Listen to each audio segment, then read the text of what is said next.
Guys, deluded, I'm back again. Now we know the Premier League, the riches of the game, clubs are getting more money and more money to the point where it don't really matter what club you are, you can reject anything. I mean, when did we get to the point, and not to name drop them, but you're seeing thingy. Leicester are now able to reject 60 million for a player. Go back 10 years and see if Leicester would reject that for a player. Not just them, many clubs are doing mad stuff. Like Palace are saying Zaha's worth 70 million. Like normally if they got 10 years again or 5 years, 45 million bid, or even less than that, they'd probably sell him. Just look at what they sold him to United for, to get the point. Like clubs are getting richer. It don't matter where you are. Like obviously the top six, the bias is towards the top six. They're gonna probably have a bit more money than the rest, but the money is here. The money is there. The riches of the Premier League, whether it's clubs, commercial stuff, commercial opportunities, sponsorship opportunities, TV rights domestically, and specific to this video, TV rights on an international basis.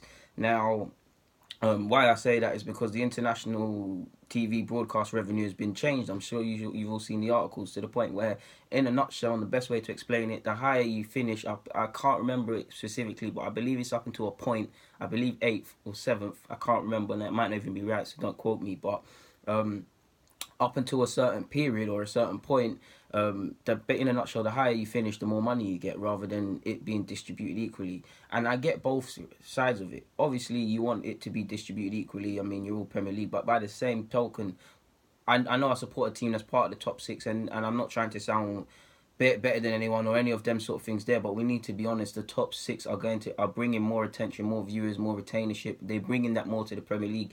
No one on an international basis, just because it's international broadcast revenue, is necessarily checking in for the likes of Stoke and players like that, unless they've got countrymen or something that play for these clubs, or they might genuinely do, but the vast majority are not. And I say this because, okay, Arsenal, when did we last win a league title or anything of significance? It's been a minute, but it's well documented, Arsenal's failings, or whether Arsenal win or lose, or when Wenger was here, it's well documented. Liverpool under Klopp, well documented. Spurs, well documented. Chelsea's failings or success, well documented. United under Jose, well documented. Whether these teams are succeeding or not, the top six are way more speculated on. They draw way more attention. I mean, United's one of the biggest clubs in the world. They're part of the top six. Arsenal, top 10 richest clubs in the world, as is Chelsea. Way more things. You're looking at the commercial way, the way these men are treated in other countries, the fan base. All the other clubs have fan bases, but it is towards the top six. So by this logic, if the top six want more money or want a bigger meat of the pie, then I can't fault them for that, because I can't fault them for that, to be honest. Allegedly, City and Liverpool people were the first to really start this talk, and then the rest of the top six backed it. So it makes sense. With all due respect, like, the people are tuning in to watch the top six more than they are Brighton, Stoke, Wolves if they get promoted. In fact, let me not diss Wolves, because their manager, I mean, their agent and things, they could be doing a madness. But you get the point. All these other sides, like, there's more of a bias towards the top six. Like, we need to be honest. Even the financial results when they got released, man, like, clubs could, like, there was 8.46 billion, like, in TV rights. Like, that's ridiculous. That is ridiculous.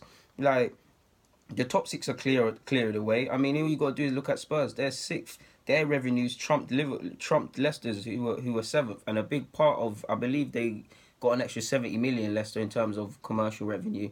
I've got here. And a big part of that is because they went to the Champions League as a result of winning the league. So you can see it in it. When there's anyone in that top six, I mean, Arsenal, Liverpool, Spurs specifically, when have they last mounted a serious title challenge or won a league title? And they're bringing in more money than Leicester, having won the Premier League title. So you can see why. I'm not saying it's right. I'm not saying it's wrong. But yeah, you can say it should be distributed equally, but I can't lie. By the same token, the top six are, for me, they're within their rights in regards to this. United are, in terms of revenue, United are first by a long distance in the Premier League, despite the lack of success on the field, because of their great commercial approach.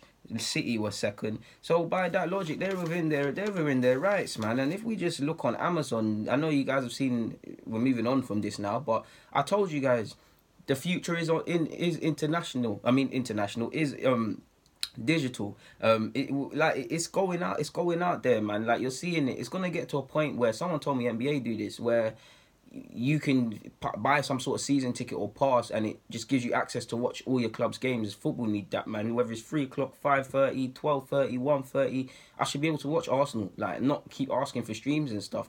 And I believe that's the future, man. Like, honestly, YouTube are slacking because you're seeing Facebook improving their video, Instagram too, Snapchat too, Netflix as well to a degree.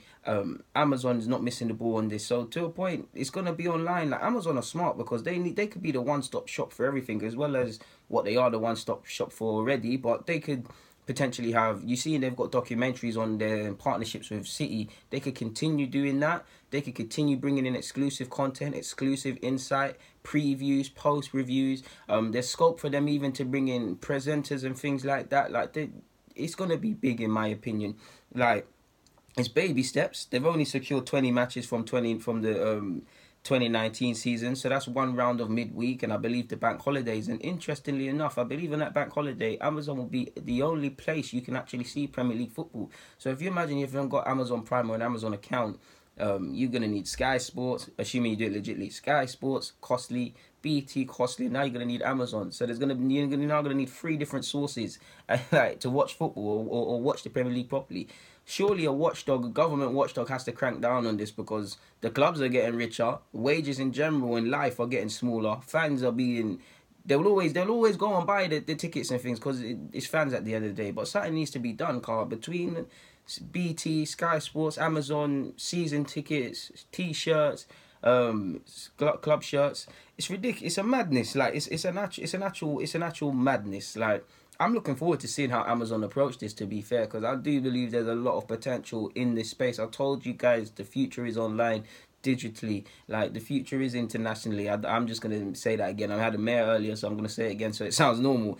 But yeah, man, like, it's crazy, man. It's crazy. Like, shout out to the top 6 for getting their money in. Shout out to everyone in the Premier League. And yeah, man, I don't need to keep you guys here any longer. On that note, guys, deluded. I'm out. Get a comment, subscribe, do the rest.